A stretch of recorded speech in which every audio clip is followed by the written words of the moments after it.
जय एस्ट्रो पाठशाला में आपका स्वागत है।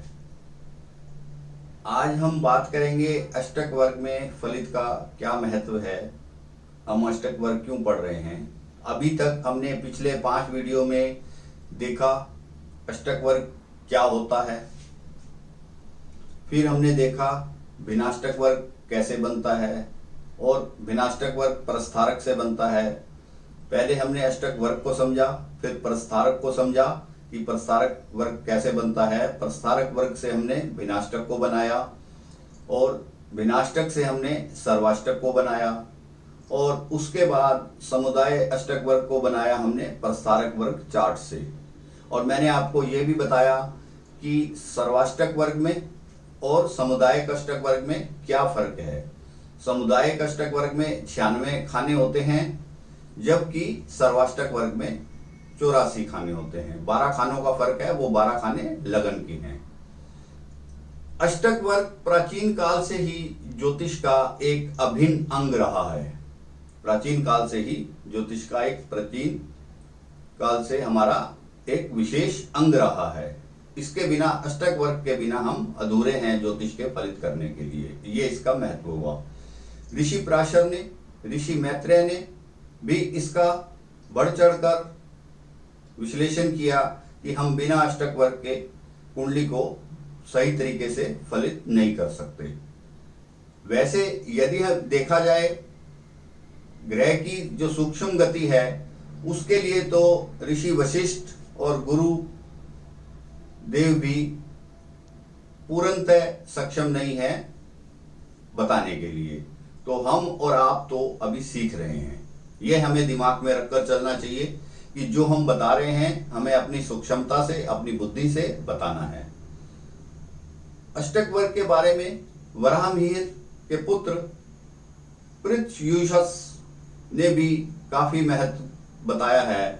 उन्होंने यहां तक कह दिया कि यदि आप पहली नजर में कुंडली में यह देखते हो कि जातक विदुर होगा या जातिका विधवा होगी या जातक को संतान अरिष्ट होगा, तो इसका पता हम बिना अष्टक वर्ग में गए पूर्णतः नहीं लगा सकते। यदि हमें सूक्ष्म उसका विचार करना है, उसका रिजल्ट चाहिए, तो हमें अष्टक वर्ग से मदद लेनी पड़ेगी। अब अष्टक वर्ग को हम कैसे लगाएंगे कुंडली में, धीरे धीरे यह भी समझना है, क्योंकि हमारा पर्पज अष्टक वर्ग को पहले समझना है, फिर उसको फलित में प्रयोग करना है। जैसे हम एक एग्जाम्पल लेते हैं कि अगर हमें धन भाव को देखना है, तो धन भाव के लिए, धन भाव आप सब जानते हैं, दूसरा भाव होता है धन भाव। तो धन भाव में ज्यादा से ज्यादा बिंदु होने चाहिए, 5, 6, 7, 8 पहली कंडीशन।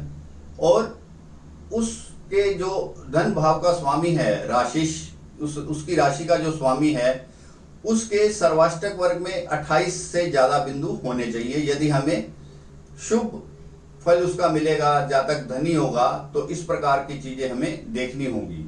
ये बिंदु भी ज्यादा हो भिन्नाष्टक में, दूसरे भाव में, और उसके स्वामी की राशि में सर्वाष्टक में भी शुभ बिंदु 28 से ज्यादा हो, 30 हो, 32 हो, 35 हो, 40 हो, जितने भी ज्यादा होंगे उतना अच्छा फल मिलेगा। यह तो हुई एक कंडीशन।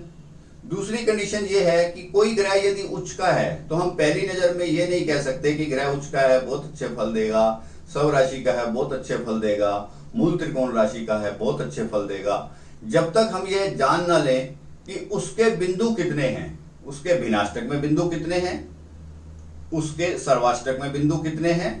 उसके बिना हम फलित करेंगे तो वो हमारा फलित अधूरा सा रहेगा, हमें रिजल्ट पूरा नहीं मिलेगा। उच्च के होने के साथ साथ उसके बिंदुओं में भी कमी नहीं होनी चाहिए, तभी हमें रिजल्ट अच्छा मिल सकता है। और हमें यह भी पता है कि जब हम बिंदु देखते हैं, तो यदि सूर्य ने, चंद्र ने और लगन ने उस दशा के स्वामी को शुभ बिंदु दे दिए हैं जिसकी दशा चल रही है या जो गोचर में ग्रह चल रहा है, यदि सूर्य ने, चंद्र ने, लगन ने शुभ बिंदु दे दिए हैं, तो काफी हद तक जातक को उस भाव की सफलता मिल जाती है जिस ग्रह की दशा चल रही होती है, जहां वो स्थित है और जिन जिन भावों का वो स्वामी है। इसी प्रकार सूर्य, चंद्र, मंगल शुभ बिंदु दे दें और टोटल बिंदु 6 या 7 या 8 हो तो जातक बहुत ऊंचाइयों को छू सकता है। मेरी पहली कंडीशन ये है कि ग्रह का बल देखना है हमें, उसके बाद राशि का बल देखना है, उसके बाद उसकी गोचर में स्थिति देखनी है। गोचर में स्थिति हम देखेंगे सामुदायिक अष्टक वर्ग से, जो कि हम पहले बात कर चुके हैं। तो ये तो हुई बात फलित में महत्व की, और सामान्य नियम सारे वही लगेंगे जो हम बाकी पराशरी ज्योतिष में लगाते हैं। सामान्य नियम में मेरा कहने का मतलब है, यदि 1, 5, 9 की दशा चल रही है, पहले 5वें 9वें भाव की दशा चल रही है ग्रह की, और वो शुभ प्रभाव में है, उन पर अशुभ प्रभाव नहीं है या कम है, या अशुभ दृष्टि कम है, शुभ प्रभाव ज्यादा है, तो वो दशा काफी अच्छी जाती है जातक की, उसको उसके फल अच्छे ही मिलेंगे। यदि नैसर्गिक ग्रहों की बात करते हैं, नैसर्गिक ग्रह में हम देखेंगे कि ग्रह यदि शुभ है और केंद्र त्रिकोण में है तो भी फल अच्छा मिलेगा। और नैसर्गिक अशुभ ग्रह, जो हमारे कुंडली में नैसर्गिक अशुभ ग्रह हैं, 3, 6, 8, 12 में बुरा फल देते हैं, यह आप अच्छे से जान सकते हैं।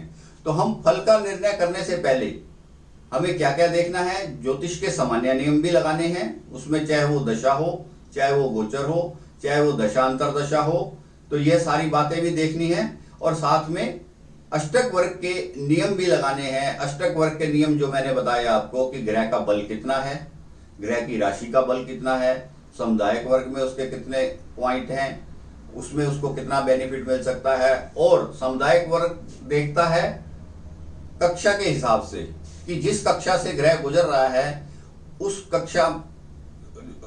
जिस कक्षा से ग्रह गुजर रहा है, उस कक्षा के जो मित्र हैं वो उसको शुभ फल देंगे, और मित्र ग्रह हैं वो शुभ फल देंगे, और जो मित्र ग्रह नहीं है वो शुभता में कमी करेंगे। अगर मित्र ग्रहों ने शुभ बिंदु भी दिए हुए हैं तो ज्यादा शुभ फल मिलेगा, और अशुभ ग्रह हैं जो अगर उन्होंने भी बिंदु दिए हुए हैं तो अशुभता में कमी रहेगी, थोड़ा फल मिलता रहेगा।